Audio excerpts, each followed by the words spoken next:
So I would like to give thanks for everything that I have, that I still have, um, giving people and love and support. It means the most to me these days, believe it or not. As quiet as it's kept.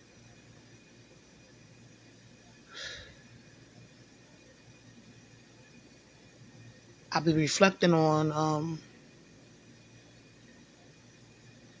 times where I may have been immature or reckless, even times where I made the mistake of mirroring people's low vibrations, which invites demons literally. So don't ever do it. And yeah, I've been going to church and having Bible studies and things like that, trying to get right with God. There's so much going on right now. My rent is never the correct what it's supposed to be. There's no point in trying to complain at this point because it's very clear people can change the invoice and the ledger. Um, so my rent ain't what I signed when I signed my lease. If you know where I'm going, but there's that. Uh, I just found out about some more health issues, and my spirit already told me that things were bad. I just didn't know how bad it was. I'm still waiting on results, and I might need more testing on certain things. I'm not going to get too specific, and I'm not really stressing about this. Outside of my loved ones and certain good people from my community, nothing else frightens me. Again, outside of my loved ones and the good black people, and you know,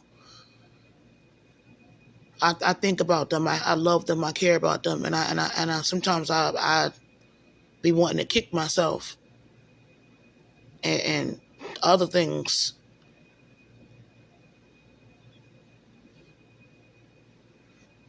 Uh, anyways, lately it just seems like a black woman with a history of also being an activist got to be better morally, ethically. Like you really do got to be better than everybody else. You really do. And the standards that everybody else gonna hold you to is, especially when you see what they let a lot of these guys get away with in the community and outside of the community. And I was talking to certain people who are not from my culture and not from my race about some things recently, but it's not even really recent. It's something that been going on since I was a child, but a lot of black females from my tribe can relate to. And at first, it was a little uncomfortable to tell them because they're white. That when it comes to people who are not from my race and not from my culture, who are not hateful, who don't have anti-black, you know, prejudiceness, you know, against black people, sometimes I feel more comfortable talking to them than I do to privileged females in my community on this side of the hand. When I say privilege, I'm not even going to talk about, we're not even going to get into colorist dudes. I personally, I don't even think it's safe to even talk to them or indulge. I don't think it's safe to engage them. But they sometimes they can be like them and the privileged sisters. They could be like peas and the carrots, and people might be wondering, why are you saying this? Why you get so where are you going with this? Because you all over the place. Sometimes my thoughts could be a little fragmented, so please just bear with me because a lot of these things are related.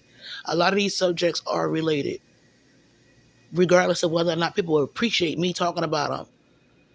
I mean, at the end of the day, I don't force anybody to listen to any of my videos. I don't force folks to listen. But I think it's something that black people don't really black people downplay it. You know what I'm saying? And a lot of black folks, the last thing that they want to see is a dark skinned girl that's happy and healthy and she got full of self-esteem. And I say this is not just from a personal experience, it's also observational. What I've observed other girls from my tribe going through.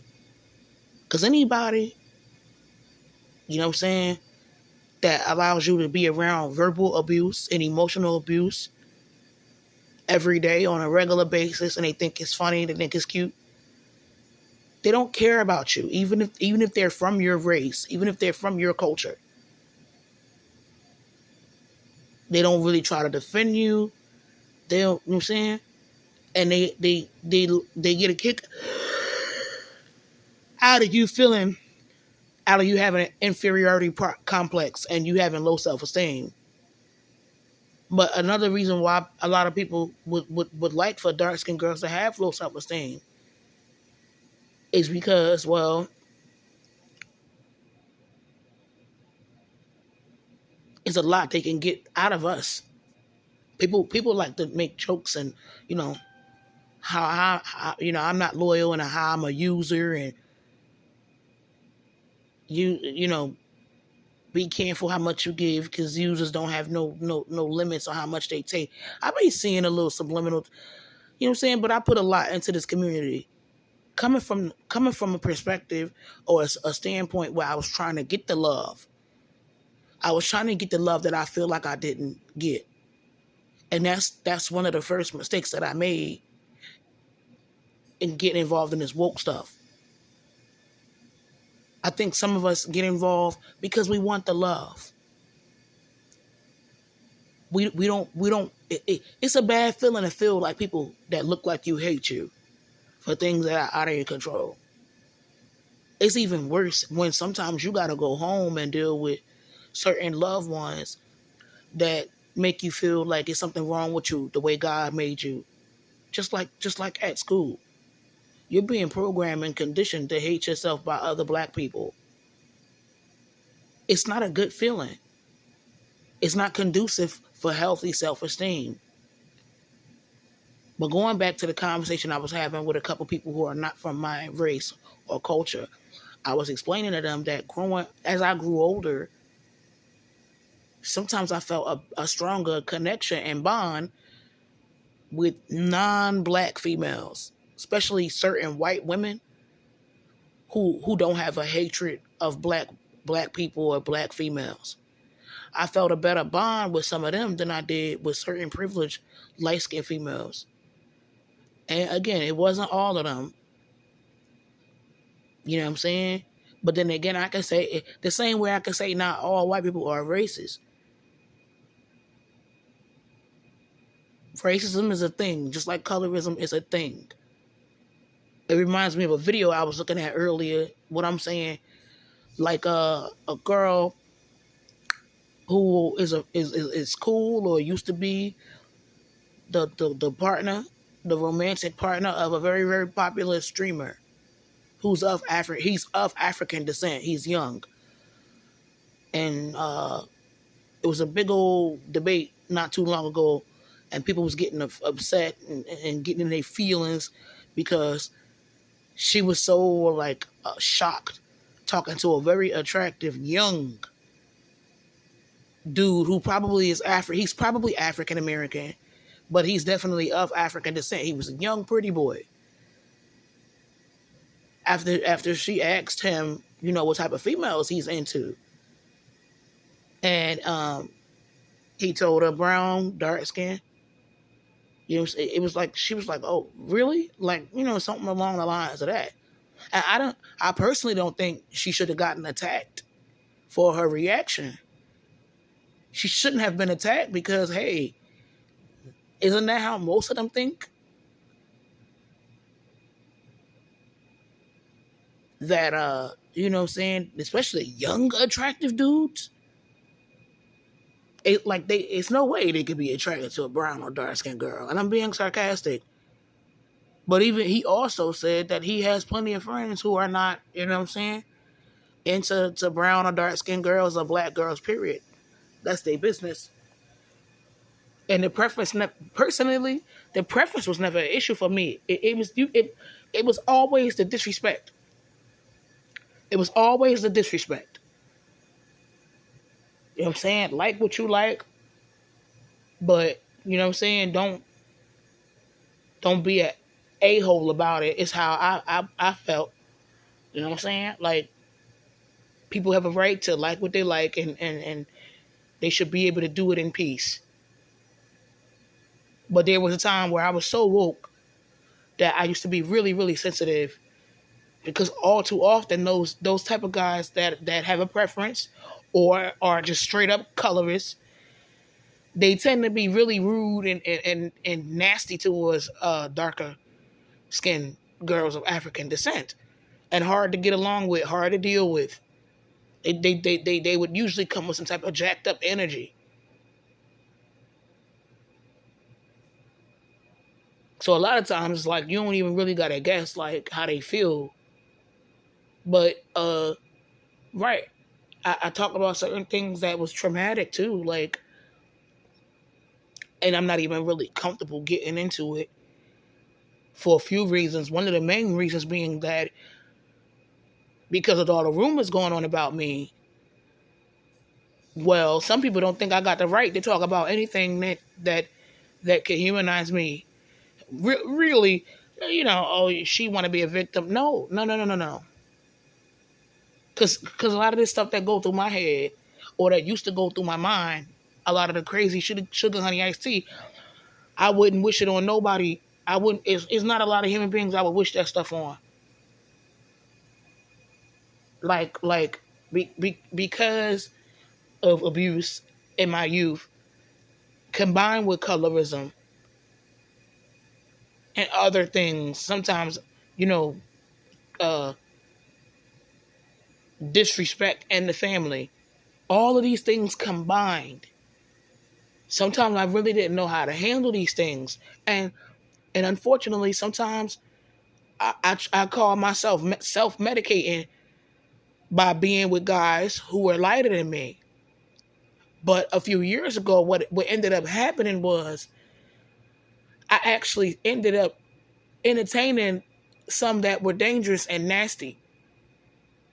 That under normal circumstances, without the MK Ultra, and thinking that I was gonna die, because I really felt like these people were, you know, out to get me and take me out. Under normal circumstances, if all that extra stuff wasn't going on, I would have never ended up with him. And the worst part was being hated for that. And it's like they didn't want me to talk to nobody else. And some of the people that, like the handlers, some of them were in their feelings because, like, I didn't want to, like, sweat them because they wasn't black. Or I turned some of them down directly. I turned them down. And they took it to heart. And it's like, damn, one of the only ways I know how to self-medicate and get certain things off my mind and get this like, it feel like I feel so dirty, is somebody who, you know, is not my color. And I told them, I think it's something that you don't hear about in the African American community. It was like, oh, really? We didn't know. And I'm thinking to myself, yeah, well, it's no shock or surprise you're not black, you know. And I don't mean to be an a-hole, but I feel like certain dark-skinned women, they have certain traumas that they have not healed from that might make them attracted to certain light-skinned dudes. And sometimes they could be, they might even be toxic. They might be toxic. They may be sexually aggressive. They may like be physically and emotionally abusive. And sometimes like there'll be signs or red flags, and people just want to try to get over that feeling that makes them feel like dirty. You know what I'm saying? Sometimes people, when they dealing with trauma, they'll get high, they'll overeat. Some people will sleep with people. Sometimes that person has to have they have to look a certain way. It is what it is. It's just not something we like to talk about. Or sometimes, hey, we want our child to look a certain way. And sometimes we feel like the community make us feel so shitty, and like a lot of other black people hate us so much. Sometimes we want a child that don't look like us because of that. We don't want to run the risk of birthing a child that might end up going through what we going through. I caught some flack not too long ago, and I'm not sure if I talked about it already. I can't remember. I'm kind of tired. For saying that dark-skinned women who have not gotten over certain traumas don't bring a child into this world and you not healed, and it's a chance that you might resent this child if the child looked too much like you. You might everything that everybody dumped on you over the years that you still holding on to reluctantly. You just don't know how to let the you don't know how to let it go. You might take that out on her. So your best bet is to not be a parent at all. Don't have babies at all. Or if you do, have a child that, you might not look at them like that. Because they wouldn't be from your tribe as far as physicality is concerned. Because that's also a thing. And it's probably not just a thing with dark-skinned women or with women of African descent, but that is also a thing. Some people go through colorism and they resent the child for being too dark. Or they might not like the width of the nose or the hair texture or the lips. And all I suggested was, hey, don't procreate with a man that might give you a baby with those features and a dark complexion. Or just, take it behind a therapy. Don't have kids at all. Speaking of, people that let my endometriosis get so bad, I'm kind of glad that I'm not really crazy about having them, because I got so many beautiful babies in my family already. So maybe the fact that people let my prognosis worsen, and now it's looking like even if I wanted to, I wouldn't be able to. Maybe it's not all bad. And then some people think that that hurts my feelings, the idea that I don't want to. It's my life. My life is not normal. My life is nowhere near normal. In the beginning of this video, I explained what's happening with the invoices and the ledgers. It don't matter what I pay or what I don't pay. People just come up with numbers every now and then. Not to mention, some people around here are dangerous and they got an infamy. Certain people that I love, that I would have loved to bring my baby around, and the family are no longer here. Most notably, one of my aunts and my mom.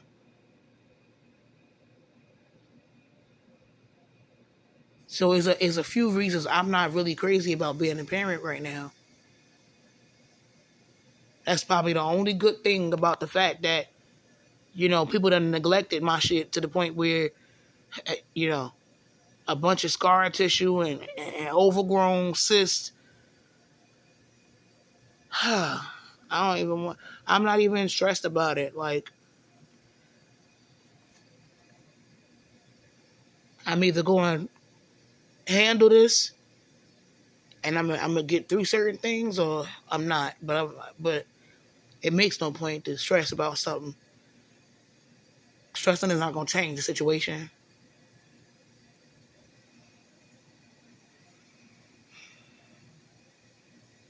And sometimes when I talk to certain people who are not from my culture and some from my race, who don't hate black people, it can be kind of therapeutic.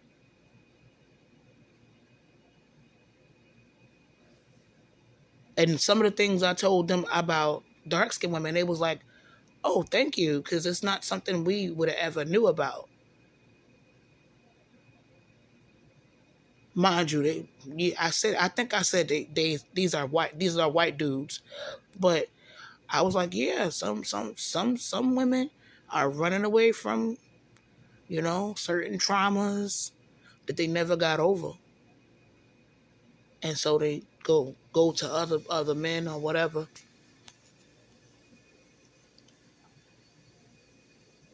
If you looked, you might have seen where I posted about a missing woman from my area, Nikita Williams, that nobody is talking about. And when I mentioned her a little while back on Instagram, ironically enough, the landlord removed her missing photo off the front door, or somebody. I don't know if it was a landlord, but somebody took her picture down. So let me rephrase.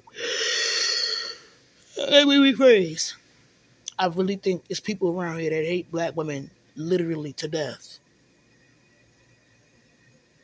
For a while, and I never knew her personally, but every now and then in the city, I might see her downtown or on Bergen Street, or I will see her somewhere in the city. I might see her on the bus. We just never talked. But not long, I just thought it was kind of odd. Not long before Nikita went missing, she started coming around here maybe late October, early November. She started coming to see somebody in One Mapes. Not long after she went missing.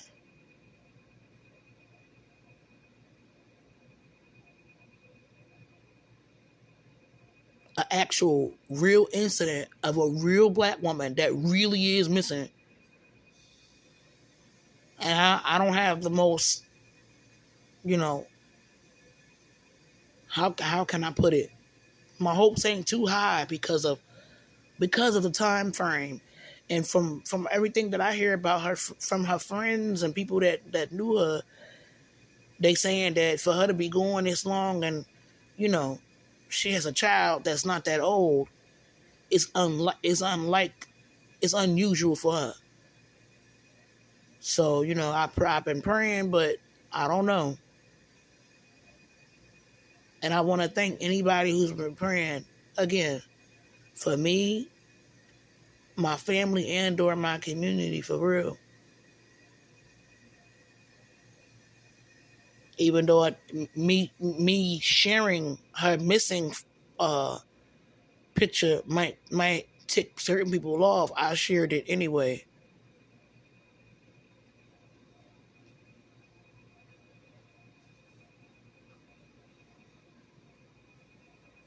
I think a few years ago, some monsters moved into this community. Straight up monsters. No way. There's no other way to really describe.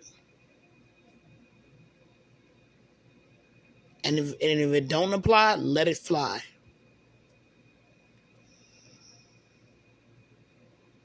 I've been tired. So many doctor's appointments, so many bills. Tired. Not just like physically, like emotionally, mentally, spiritually, psychologically. Just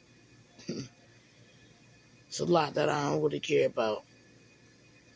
Don't get me wrong. My loved ones, people in my community, that's about it. All these medical diagnoses and tests, I don't care about no. Just got my fifth biopsy. I'm gonna have to sit down soon and talk to the doctor to see what's going on with the fifth biopsy. And I didn't know it, but even if they give you lidocaine or local anesthesia, like, well, not local, but I guess the kind that they give you at the dentist's office, excuse me, while you're still awake. If you get a biopsy of the uterus, it still hurts like HE double hockey sticks. I'm trying to do better with my tongue. I'm a human being, you know, but I really do got to clamp down on my communication and not cursing so much. But I just wanted to get that off my mind or off my shoulders.